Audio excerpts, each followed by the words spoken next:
I'm the homeless empress today. So we're out in this beautiful cabin because empress just want to do nothing. So how do we do nothing? Oh yeah, is that the topic? That's the topic. How to do nothing.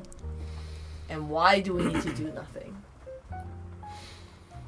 Yeah, I just been realizing how much of a hustle culture we live in, and it's always this rat race keeping us so busy that we never actually take time to just sit and be. Like this small little 8x10 cabin, this A-frame, it's so simple, you know? You realize how little, you actually need, and it gives you a good time to just reflect on things. And I'm very content here. I'm not craving for Uber Eats. I mean, we did get ice cream. But we had to. Sorry, Chinese doctor.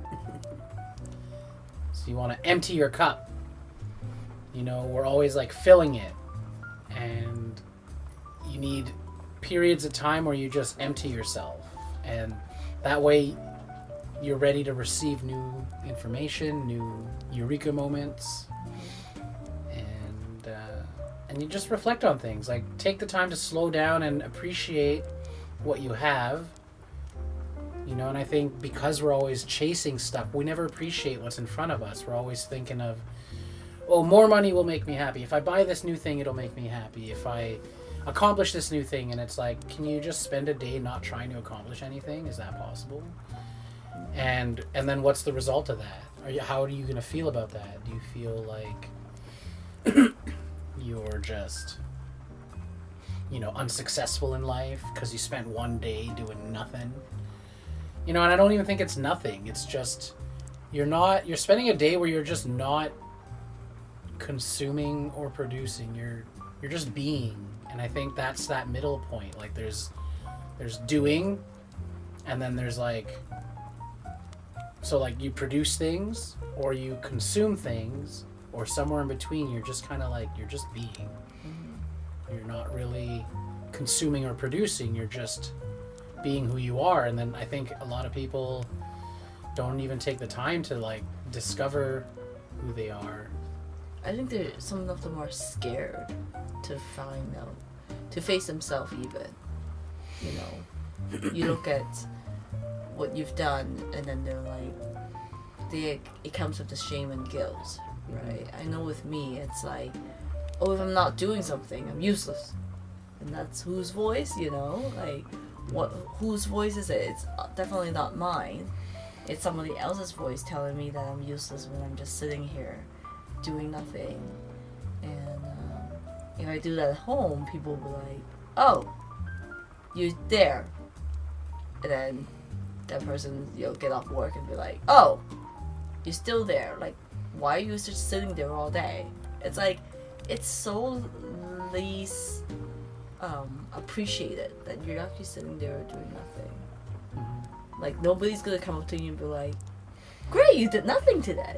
Yeah. Whoever says that, I think I will say that more often now. I'll thank my body and thank myself for saying, oh, I did nothing. Because I feel like everybody's oh, you just wasted all day. You mm-hmm. wasted your time. And even social media and memes and stuff like that, make fun of it. Yeah. Right? They're oh yeah, I had all this plan to do something, and then what did I end up doing? And most people just end up scrolling on their phone all day. Because that's their body telling them, don't do anything. And yeah. But then we're uncomfortable with doing nothing, so then we scroll on our phone and we get busy consuming something, and you're not actually giving yourself that proper rest. That's why meditation is important, because meditation, you're at a state of being. You're not trying to do anything. You're not trying to distract yourself. You're just emptying your cup so that you can just be and then receive whatever information you need in terms of what your body is telling you, or just being content. There's just no agenda, right? Yeah. And I think point number 2 is people think doing nothing is boring. Yeah. Because oh, that's so boring, but we need to learn to be bored. I think we have to accept the fact to be bored. that nothingness. So what does the Tao say? Nothingness is everything, right? Mm-hmm. It's like when you accept that there's nothing, everything comes. And it's a very hard concept to grasp. Yeah, well, and I think another description was like the thing that, so you have a bowl, but the thing that makes the bowl useful is the empty space that it has, because that empty space is space that is willing to receive, right? That's what makes the bowl useful. But the bowl itself has no purpose other than to be a solid structure. So we need to start appreciating that empty space, that space where, you know, it's potential. Like, that's what space is. It's unlimited potential. You have this, like a blank canvas, right? You could say it's boring, but realistically, that's an artist's baseline where it's like, that is the beginning of unlimited potential. I could put anything I want in that canvas. I can put anything I want in that bowl. But without the bowl, without the canvas, there's nothing to put it into. So that's, you know, that's what I think people are missing. And then this idea of you know, sitting there doing nothing as being boring. It's only boring because you're chasing something. And because you're not chasing it, it's, oh, well, I'm not feeling happy or joy in this moment, so therefore it's boring. But I don't know, I feel like I can never be bored, even doing nothing. Like, there's no shortage of ideas that come to my mind, and I'm like, oh, I could do that. But even that, I need to kind of settle down, because I can have a million ideas, but like, it's impossible to execute all of them. So you have to kind of just sit with it and let the ideas come, but don't get attached to them. And just, I don't know, I guess patience. Maybe that's it too with people who are bored. They're like impatient. I think it's more about accepting the emptiness, because you don't know, right? People need something to be assured of. Oh, I know that if I bake a cake, I have a cake to eat at the end. If I go do the garden will thrive and give me food, you know. But if you sit there and do nothing, they're like, well, what comes out of it? And then it's about that letting go and letting things be and letting things come as it is. And I think there's less appreciating of that as well. Mm-hmm. Like, we always have to like, oh, let's do it, you know?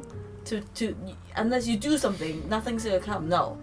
The lesson here is, if you sit here and be, the things that's supposed to come will come.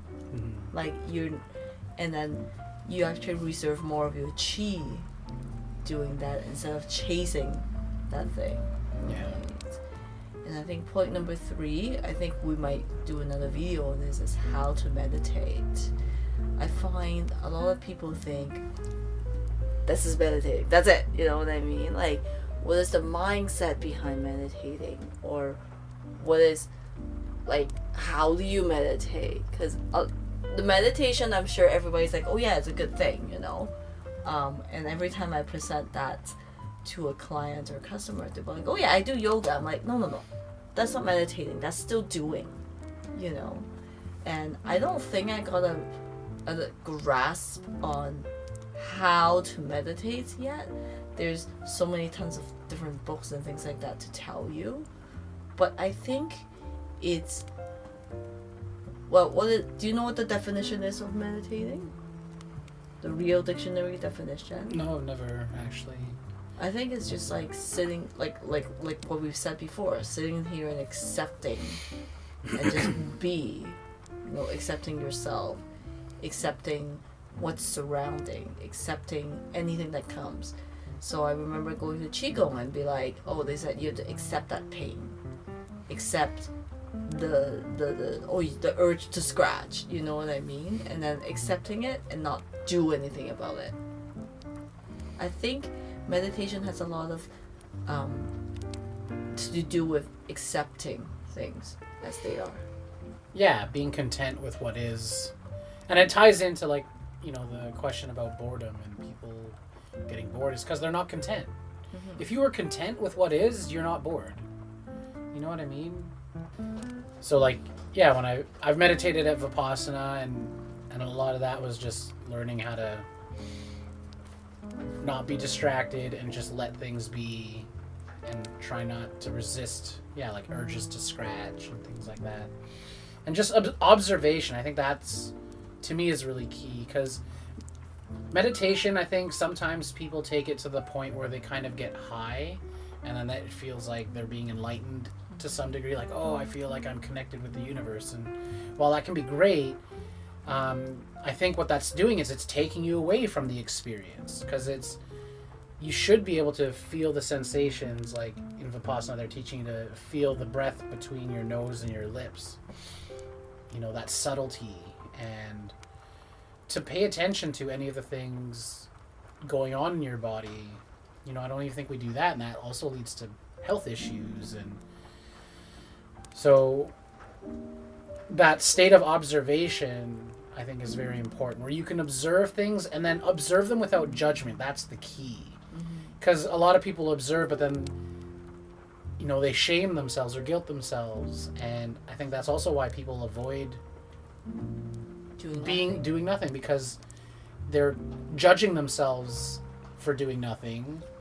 And then if they do nothing and they maybe think about a memory, and then they're like, oh, I wish I'd have done that different, or and the whole point of practicing meditation, I think, is to get to that state of non-judgment, that state of just pure observation, so that you can just see things as they really are, instead of living in the delusion of our minds, because sometimes our minds deceive us to make us feel less than or greater than what we actually are. And I think, to me, it's the key to getting to the truth of who you are and what you are, is getting to that point of no judgment, just emptiness. Yeah, I think so. Like it's tough, because like a lot of things will service when you're in this quiet state, right? And it's how do you deal with each of the things that surface, and obviously they are surfacing because of a specific reason, right? Like you need to deal with those issues to optimize yourself more. Yeah. That's why, and that's what I think the hustle and bustle is trying to make you feel good by doing things. You're like, oh, I'm doing things, I'm accomplishing things, and then pushing those real issues just down, because you're like, oh, I'm too busy to deal with that, or I don't have time to deal with that. Exactly. And then that busyness becomes, the excuse. Like, I don't have to deal with it, I'm too busy. And then people wonder why they have a midlife crisis, or all of a sudden they're working, they've accomplished so much, and then something happens in their lives that changes things. They lose their job, or it forces them to be alone, or the recent like lockdown stuff.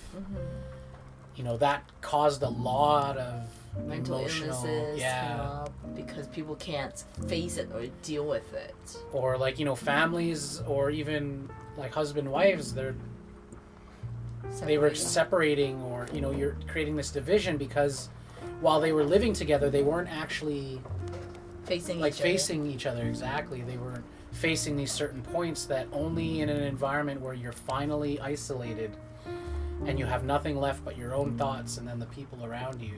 And that's why a lot of retired couple, they divorce as soon as they have retirement.